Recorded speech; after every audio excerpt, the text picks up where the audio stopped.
Hello guys, welcome to my YouTube channel. ಇವತ್ತಿನ recipe ಏನಂತ ನೋಡೋಣವಾ?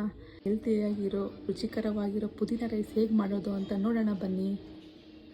1.5 glass ನೆನೆಸಿಟ್ಟಿರೋ ಅಕ್ಕಿ, ಇದರಲ್ಲಿ 1.5 ಗ್ಲಾಸ್ ತಗೊಂಡಿದ್ದೀನಿ. ಇದೆಲ್ಲ ರುಬ್ಬೋದಕ್ಕೆ ಹಾಕೋದು.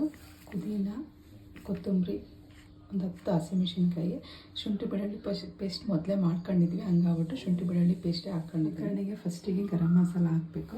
ಅದಕ್ಕೆ 4 ಪಲಾವ್ ಎಲೆ, 4 ಚಕ್ಕೆ, 2 ಏಲಕ್ಕಿ, 1 ಸ್ಟಾರ್ ಹೂವು, 1 ಸ್ಟಾರ್ ಮೊಗ್ಗು, ಇದು ಲವಂಗ 4ರಿಂದ 5 ತಗೋಬೋದು.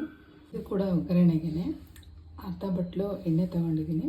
ಹೆಚ್ಚಿರೋ 3 ಈರುಳ್ಳಿ, 2 ಟೊಮೊಟೊ, ಸ್ವಲ್ಪ ಬಟಾಣಿ, ಹಸಿ ಬಟಾಣಿ ತೊಗೊಂಡಿದ್ದೀನಿ, 1 ಕಪ್ಪು ಮೊಸರು, ಒಂದು ಅರ್ಧ ಸ್ಪೂನು ಅರಿಶಿನ, 1 ಸ್ಪೂನು ಗರಂ ಮಸಾಲ, 1ರಿಂದ 1.5 ಸ್ಪೂನು ಉಪ್ಪು.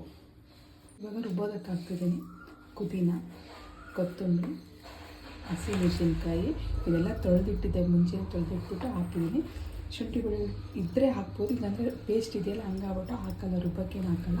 ಇದನ್ನು ಗ್ರೈಂಡ್ರ್ ಮಾಡ್ಕೊಳ್ತೀನಿ. ಎಣ್ಣೆ ಹಾಕ್ತಾಯಿದ್ದೀನಿ. ಸ್ವಲ್ಪ ಎಣ್ಣೆ ಕಾಯಬೇಕು, 1-2 ಸೆಕೆಂಡ್. ಈಗ ಪುಡಿ ಗರಂ ಮಸಾಲನ ಹಾಕ್ತಾಯಿದ್ದೀನಿ. ಇದನ್ನೆಲ್ಲ ಒಗ್ಗರಣೆಗೆ ಹಾಕಿದರೆ ಸ್ಮೆಲ್ ಚೆನ್ನಾಗಿರುತ್ತೆ ಅಂತ ಹಾಕ್ತಿರೋದು. ಟೇಸ್ಟು ಕೂಡ ಚೆನ್ನಾಗಿ ಬರುತ್ತೆ. ಫ್ರೈ ಆಗಿದೆ, ಈರುಳ್ಳಿ ಹಾಕ್ಕೊಳ್ತಾ ಇದ್ದೀನಿ. ಈರುಳ್ಳಿ ಕೆಂಪಗೆ ಫ್ರೈ ಮಾಡಬೇಕು, ಹಾಗಾಗಿ ಟೇಸ್ಟ್ ಚೆನ್ನಾಗಿರುತ್ತೆ. ಇವಾಗ ನೀವು ನೋಡ್ಬೋದು, ಈರುಳ್ಳಿ ಎಲ್ಲ ತುಂಬ ಕೆಂಪಗಾಗಿದೆ. ಇವಾಗ ರುಬ್ಬಿಟ್ಕೊಂಡಿರೋದನ್ನೆಲ್ಲ ಹಾಕ್ತಾಯಿದ್ದೀನಿ.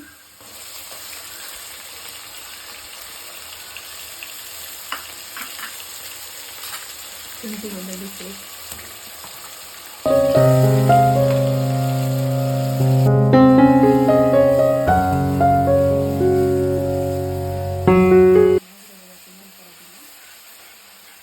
ಫುಲ್ ಫ್ರೈ ಆಗಿದೆ, ಎಣ್ಣೆಲ್ಲ ಬಿಟ್ಕೊಂತಿದೆ, ಹಸಿ ಸ್ಮೆಲ್ಲೆಲ್ಲ ಹೋಗಿದೆ.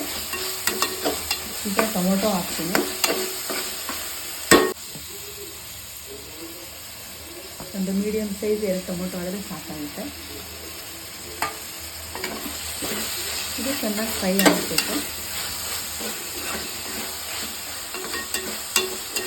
ಹೈ ಫ್ಲೇಮಲ್ಲೇ ಇರಲಿ. ಟೊಮೊಟೊ ಬೆಂದಿದೆ. ಈಗ ಬಟಾಣಿನ ನೀರು ಹಾಕಿಟ್ಟಿದ್ದೆ, ಈಗ ನೀರು ಬಸ್ಬಿಟ್ಟು ಬಟಾಣಿ ಹಾಕ್ತಾಯಿದ್ದೀನಿ.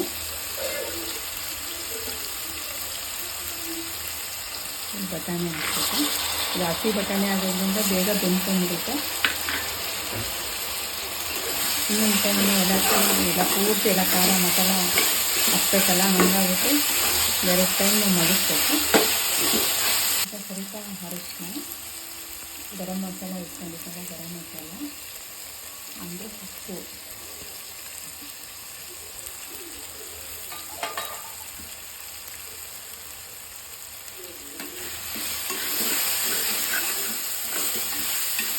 ಈಗ ಏನು ಮೊಸರು ತಗೊಂಡಿದ್ವಲ್ಲ ಒಂದು ಕಪ್ಪಲ್ಲಿ, ಅದನ್ನು ಹಾಕ್ತಾಯಿದ್ದೀನಿ. ಈಗ ಎಲ್ಲ ಚೆನ್ನಾಗಿ ಬೆಂದಿದೆ, ಎಣ್ಣೆ ಎಲ್ಲ ಬಿಟ್ಕೊಂತಿದೆ ನೋಡಿ. 1.5 ಲೋಟ ಅಕ್ಕಿ ನೆನೆ ಹಾಕಿದ್ದೆ. 1.5 ಲೋಟಕ್ಕೆ 2.5 ಲೋಟ ನೀರು ಹಾಕಿದರೆ ಸಾಕು. ಒಂದು 20 ನಿಮಿಷ ನೆಂದಿರುತ್ತಲ್ಲ, ಹಂಗಾಗ್ಬಿಟ್ಟು ನೀರೇನು ಜಾಸ್ತಿ ಬೇಕಾಗಲ್ಲ. ಇದಷ್ಟು ಹಾಕ್ತಾಯಿದ್ದೀನಿ.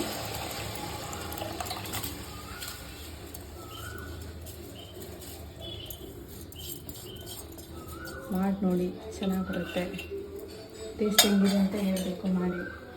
ಅಕ್ಕಿನ ಸ್ವಲ್ಪ ನಿಧಾನಕ್ಕೆ ಮಗಿಸ್ಬೇಕು, ಇಲ್ಲ ಅಂದರೆ ಅಕ್ಕಿ ಎಲ್ಲ ಒಡ್ಕೊಂಡು ಹೋಯ್ತು ಅಂದರೆ ತಿನ್ನೋಕ್ಕೆ ಬರೋಲ್ಲ, ಚೆನ್ನಾಗಿರಲ್ಲ, ಟೇಸ್ಟು ಚೆನ್ನಾಗಿರಲ್ಲ, ನೋಡೋಕ್ಕೂ ಚೆನ್ನಾಗಿರಲ್ಲ. ಇಷ್ಟು ಸಾಕು. 1ರಿಂದ 2 ಕೂಗಿದ್ರೆ ಈಗ ಬಿಸಿ ಬಿಸಿ ಪುದೀನ ರೈಸ್ ರೆಡಿಯಾಗಿದೆ. ನೀವು ಟ್ರೈ ಮಾಡಿ ಹೇಗಿದೆ ಅಂತ ಕಮೆಂಟ್ ಮಾಡಿ.